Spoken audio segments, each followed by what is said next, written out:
Hej, jeg hedder Jonathan, og i den her video, der skal vi se nærmere på mødeledelse, og vi zoomer ind på værktøjet Mødediamanten.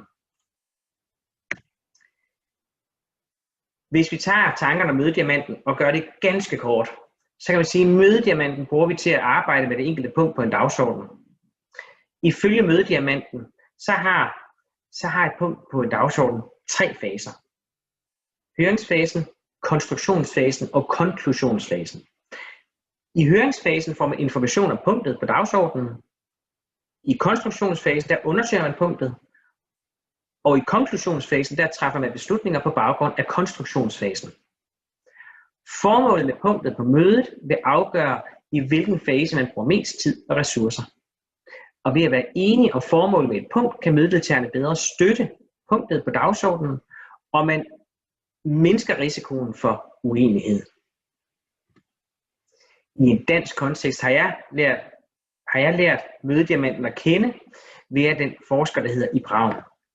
Ib Ravn han er Ph.D. og lektor ved DPU under Aarhus Universitet. Og han er i Danmark blandt andet kendt for Mødediamanten. Han er kendt for at have bidraget med meget vigtig forskning inden for, hvordan man laver kvalitet i møder, danske møder.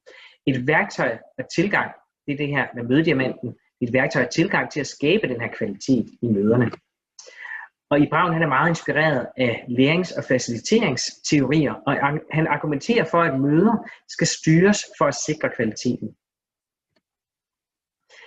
Hvis man tager sådan hovedtanken hos Ib Ravn, så kan man sige, at møder handler om at bringe mødedeltagernes perspektiver i spil. Ofte får man ikke alle i spil, fordi mødedeltagerne ikke ved, hvordan eller hvornår de skal bidrage med deres tanker.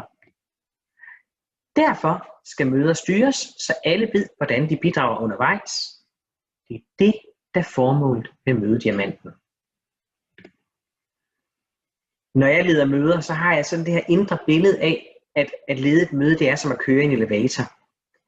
Vi træder ind, vi kører op og ned, og så træder vi ud igen.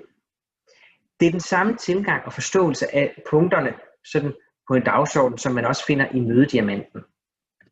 Nemlig sådan faseopdelt arbejde med punkterne på en dagsorden. Når man har et punkt på en dagsorden, kan punktet opdeles i 3 faser. Hver fase svarer til en del i Mødediamanten, og når man styrer et punkt på mødet ved hjælp af Mødediamanten, så opdeler man derfor punktet i 3 dele. Hver del har sit formål, som lægger op til, at deltagerne byder ind på bestemte måder undervejs på mødet, og nu zoomer vi så ind på Mødediamantens faser. Den første fase i Mødediamanten, det er høringsfasen. Det her, hvor et punkt præsenteres, og man får baggrundsviden og indsigt i punktet. Der må ikke diskuteres, det er slet ikke det, der er meningen. Man skal bare have viden og information om punktet her på dagsordenen. Og formålet det er at sikre, at alle har viden om emnet. Jeg sad i et møde her for noget tid siden, hvor det handlede om, at der skulle arrangeres et socialt arrangement. Så punktet på dagsordenen, det hedder altså det her sociale arrangement. Og vi blev informeret om, hvilken dato det skulle være, og hvad var budgettet, og hvor mange kunne man invitere, og hvad sådan var hensigten og formålet med det her arrangement. Næste del af Mødediamanten, det er konstruktionsfasen. Det her, hvor punktet behandles, og man måske konstruerer nye idéer, forståelser og svar. Formålet det er at sikre bedst mulig behandling af emnet ved at sikre mange perspektiver. Det møde, jeg deltog i, det her med det sociale arrangement, der handlede det for eksempel om, hvad skulle der være af forplejning, hvad havde folk af forslag og idéer, og hvad skulle der være af aktiviteter, skulle der være musik eller ikke musik, og hvad skulle gæstelisten være, hvem skulle med? Det var det, vi arbejdede med i konstruktionsfasen. Så kommer den tredje del af Mødediamanten, den tredje fase, nemlig konklusionsfasen. Vi konkluderer og beslutter. Vi samler idéer og tanker sammen. Og så fordeler vi ansvar og opgaver. Formålet er at sikre, at alle ved, hvad der er besluttet, og hvem der gør hvad. I det møde, jeg deltog i, der blev der fordelt ud og sagde, hvem er det, der sørger for forplejning til det her arrangement, og hvem er det, der sørger for de her aktiviteter, vi har talt om. Så blev det sådan fordelt ud, og hvad gik vi med? Det vil sige trip, trap, træsko, 3 dele i et punkt på en dagsorden. Høring, konstruktion og konklusion. Nu sagde jeg godt nok, at sådan at have et punkt på dagsordenen, der ligesom kører i elevator, man træder ind, og man kører op og ned, og man træder ud igen. Men der er en meget, meget vigtig detalje i det her elevatorkørsel. Det er nemlig det her med knappen. Det er nemlig meget, meget vigtigt at være enige om, hvad er det for en etage, vi skal af på. Men det mener jeg, det er enormt vigtigt, at alle os på mødet, der træder ind i den her elevator for at køre løs, vi er enige om, hvad er formålet med det her punkt på dagsordenen. Og ud fra i Braun, så kan der være 4 forskellige formål. Vi har nemlig punkter på en dagsorden, der kan være sådan orientering. Her orienteres der om beslutninger eller fakta. Man kan stille opklarende spørgsmål, men der diskuteres ikke. Det er bare en orientering. Og målet er altså bare at få information. Så er der idéudvikling og erfaringsudveksling. Her er det ideen, at vi skal udveksle idéer og erfaringer. Og målet er at tænke nyt. Ja, så tænke nyt, tænke ud, tænke alt muligt, tænke brainstorm, tænke ud af boksen. Så er der diskussionspunkter. Her ved vi skal ikke tænke nye veje at gå. Her ved vi, hvad vejene er.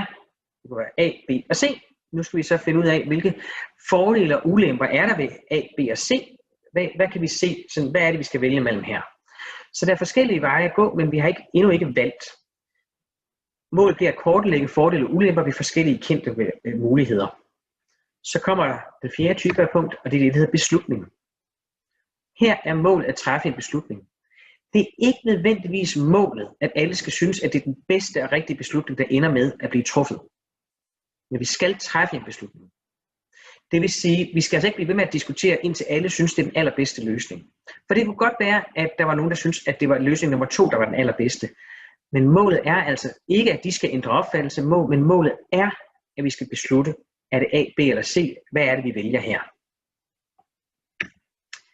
Man kan jo stille spørgsmålet, hvorfor er det vigtigt, det her med formålet? Jo, hvis vi nu har en gruppe her, vi har 4 mennesker her, de har et møde, så kan det være, at Anne, hun går derind og til det her punkt på dagsordenen og tror, at de skal træffe en beslutning. Så det er så betydningsfuldt for Anne, at vi får truffet den rigtige beslutning, så hun bliver ved med at holde fast i nogle bestemte perspektiver, der er vigtige for hende. Bertrand, han tror, at de skal diskutere. Han mener kun, at der er de her 2 A- eller B-vejen at gå, så de skal bare finde ud af muligheder eller begrænsninger. Det gør ikke så meget, at vi beslutter, fordi det tror Bertrand ikke skal ske i dag. Det tror Anne. Men Bertrand, han ser bare på de her muligheder. Han gider ikke at tænke på at beslutte det nødvendigvis. Så er der Christina. Og Christina tror, at vi skal idéudvikle. Så hun kaster alle mulige nye veje at gå på bordet. Og Daniel, det er slet ikke gået op for Daniel, at vi faktisk måske skal beslutte noget eller idégenerere. Han tror bare, det er en orientering om, at sådan skal det være fremadrettet. Det kan være, at ledelsen har sagt, sådan skal I gøre. Nå, fint nok. Det er der, hvor der kan opstå alle mulige uheldige sociale diskussioner og konflikter. Fordi det kan jo, hvis det nu viser sig, at det slet ikke skal være en beslutning, så kan det være, at Bertrand og Christina synes, det er enormt ærgerligt, at Anne hele tiden lukker ned for ting for at beslutte noget, fordi de tænker, jamen ordet er jo frit, og vi skal bare prøve at tænke i muligheder og begrænsninger. Det kan også være, at Bertrand bliver lidt irriteret på Christina, fordi han siger, jamen vi har jo fundet ud af, at det skal være A- eller B-vejen. Nu skal vi ikke have flere veje at gå på bordet. Og måske bliver de alle sammen lidt trætte af Daniel, fordi han byder slet ikke ind i det her med hverken beslutninger eller idégenerering til nye veje at gå, eller fordele og ulemper. Det vil sige, at de taler simpelthen forbi hinanden. De får hverken noget som helst orientering om, hvad det var, de egentlig skulle. De får heller ikke besluttet noget. De får heller ikke delt fordele og ulemper, og de får ikke tænkt nye veje.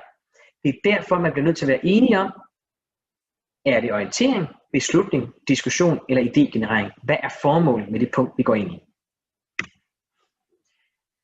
Når vi har mødediamanten, og vi har forskellige typer af punkter på en dagsorden, så er det vigtigt at holde fast i, at den her mødediamant, den er ikke lavet i cement.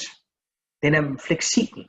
Det betyder, at for nogle punkter kan der være en lille høringsfase og en stor konstruktionsfase og en lille konklusion. Det kan også være, at i andre punkter har en stor høringsfase, en lille konstruktion og en høj konklusion. Så de findes altså i forskellige størrelser, alle de her faser. Det kan jo være, nu skal jeg lige have styr på teknikken her, det kan være, at et orienteringspunkt har måske en længere høringsfase, hvor man så lige orienterer om, hvad er det, vi har fået at vide, bla bla bla bla, og korte konstruktions- og konklusionsfaser, fordi det er egentlig bare en orientering. Det kan også være, at en idéudvikling måske har en længere konstruktionsfase. Det kan være, at man måske heller ikke skal man er ikke nået til, at man skal sådan fordele ansvar eller beslutte noget endnu, så det kan også være, at det er en meget lille konklusionsfase. Til gengæld ligger der virkelig kræfter i konstruktionsfasen. Vi har også punkter, der handler om diskussion. En diskussion har måske en længere høringsfase og en længere konstruktionsfase. En længere høringsfase, fordi man skal lige kunne sætte sig ordentlig viden om de her muligheder A, B eller C, hvad de egentlig handler om, før man kan begynde at diskutere dem. Men det er ikke sikkert, at man er nødt til at beslutte noget, så det er ikke sikkert, at man behøver en lang konklusionsfase. Det kan også være, at i en beslutningsfase har måske korte hørings- og konstruktionsfaser, måske fordi man på tidligere møder allerede havde haft både diskussioner og idéudvekslinger. Men det kan være, at man har en længere konklusionsfase, fordi nu beslutter vi, og nu skal vi faktisk have fordelt ansvar. Så det er måske et punkt på dagsordenen med en lang konklusionsfase. Det vil sige, når man er mødeleder og bruger mødediamanten, skal man også gøre det klart, hvor er det, vi skal lægge energien henne. Hvis man skal have en idéudvikling og erfaringsudveksling, der handler om en lang konstruktionsfase, så skal man ikke lægge det primære arbejde ind i høringsfasen. Så skal den bare være kort, så man kan komme videre til det, der er det betydningsfulde.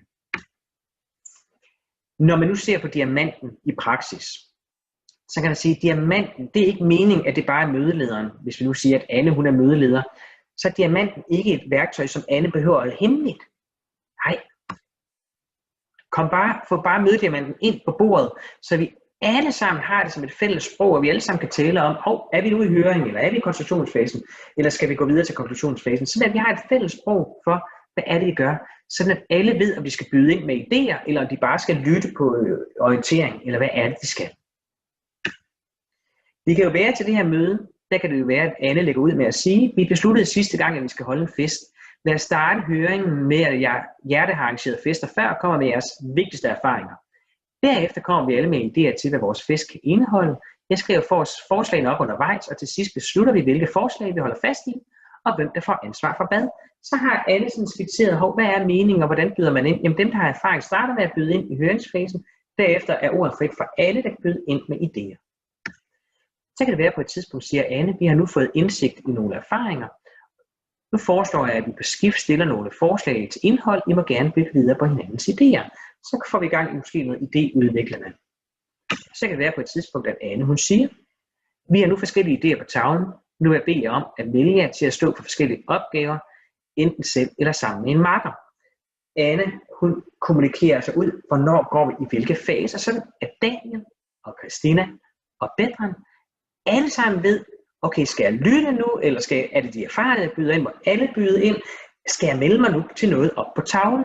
Hun gør det altså klart, hvordan kan alle byde ind på det her møde, så vi kan få løst det her på dagsordenen.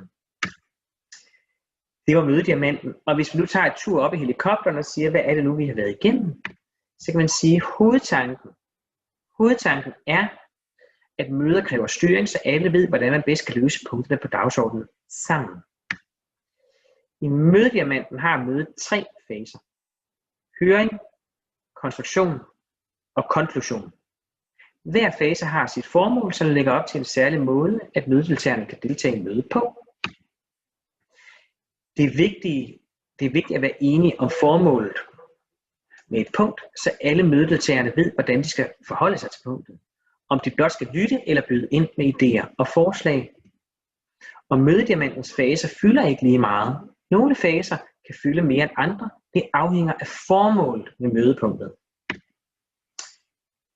Hvis du har lyst til at læse mere om møder og fordybe dig i det, så er der her 3 titler, som jeg har læst og fordybet mig lidt i forberedelsen af oplægget her. Og ellers, så vil jeg bare sige mange tak.